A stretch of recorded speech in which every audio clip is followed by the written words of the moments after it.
Futures Trader Elite here on 9/18/25 with NQ pre-market prep.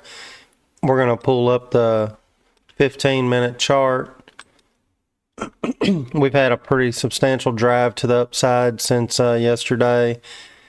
As you can see back here, we got into this zone box. This is going to be our 1-hour trend line. That's at 239, and overnight we got up to about 732. Like I said, this is the 15-minute chart. All this drive here, some areas you are going to want to look at if they decide they want to bring this back to the downside to cool this off some. Of course, this yellow line here is at 646. That's it's not much from where it is now, but I would be looking at this zone box here, which is from 570 to 600. But with these fibs pulled on here, what I'm looking at, which might sound a little drastic, but NQ can move a lot in a short amount of time. So that 50% fib is about in line with the bottom of this zone box, which is around 490 to 520 is this box, but that 50% fib is right here at the bottom. That'd be a nice confluence zone to have them two hit there.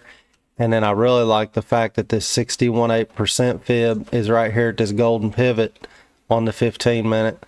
That is around 427 is the fib, and the pivot is 432. I really like that. And then, of course, if they kept on coming down, you got the 76 fours inside this zone box. There's a whole lot of areas that could see some bounce here, but them are some key levels around that 50% and that 61.8.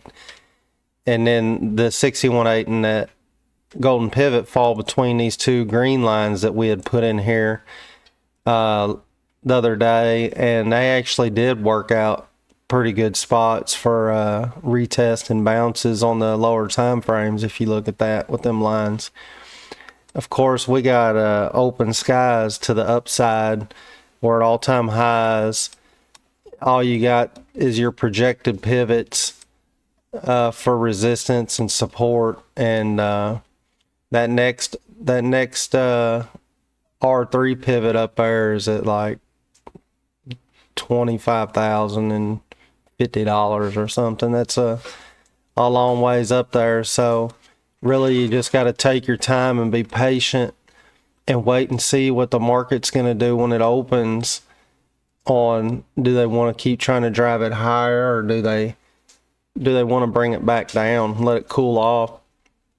You know, if you put a 15-minute trend line on here, let's say, it would be, because this green line is the 1 hour. If you bring this 15-minute from down here to this bottom side of this wick here, you can see we're already trying to break it on the 15.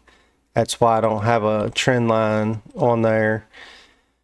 You know, if we get some kind of dip right here and then a bounce, I'll put that 15-minute line back on there and see where we go from there.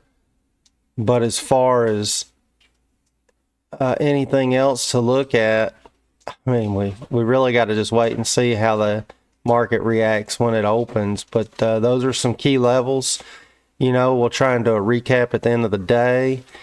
And if you want to see more content like the NQ pre-market prep, drop us a comment and some emojis, and smash that like and subscribe button, and you can come join the community in the Discord for free. Have a good day.